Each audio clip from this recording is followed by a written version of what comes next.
Kuno arras deebiin dhufnee jira kabajamtoota dhaggeeffattoota keenya akkuma waadaa isiniif galee guyyaa gara biraa farfannaa gara biraadhaan dhufnaa jennee akkuma waadaa isiniif galee kuno ammas farfannaa gara biraadhaan dhufnee jira. Solomoon mucaa baay'ee amala qabudha. Amma immoo farfannaa tokkoon isiniif faarfadha. Farfannaa gaarii akka kee jedhu isiniif faarfadha jedheera waan ta'eef isa wajjiniin waaqayyoon waaqeffanna jechuudha. Nu wajjiniin turaa. Ya ada kisah mulut kena, okay. Karina kake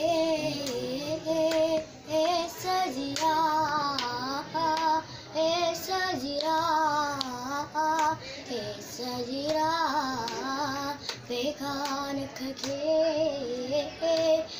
sajira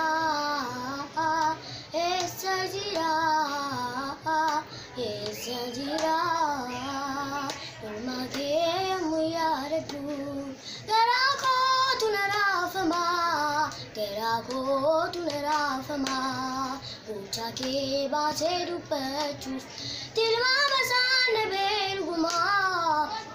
masana berguma age darvera getiko anra kagalana berten ke jalli ke anafta era kabana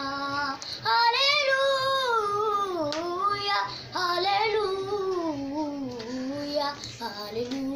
hallelujah zimmi biye sasala slow እግዚአብሔር እንዴት ድንቅ ነው እንዴት ድንቅ ነው እንዴት ድንቅ ነው እንዴት ድንቅ ነው ምሕረቱን አስቤ አቤስን ፍቅር አለለካ ፍቅሩን አስቤ አቤስን ባርኮት አለለካ አረ እንዴት ተመስገኘው ልልካ አረ እንዴት ተመስገኘው ልልካ አረ እንዴት ተመስገኘው ልልካ አረ እንዴት ተመስገኘው ልልካ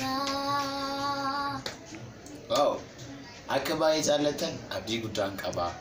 Guyyaa gara biraas farfannaa gara biraadhaan isiniif dhufna.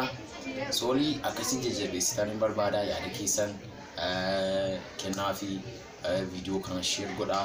Hiriyoota keessaniif sheer godhaa. Mucaa wal adeemaadha. Kana caalaatti waan guddaa irraa eegna. Amalli isaa immoo kana caala. Sagaleen isaa, bareedina isaa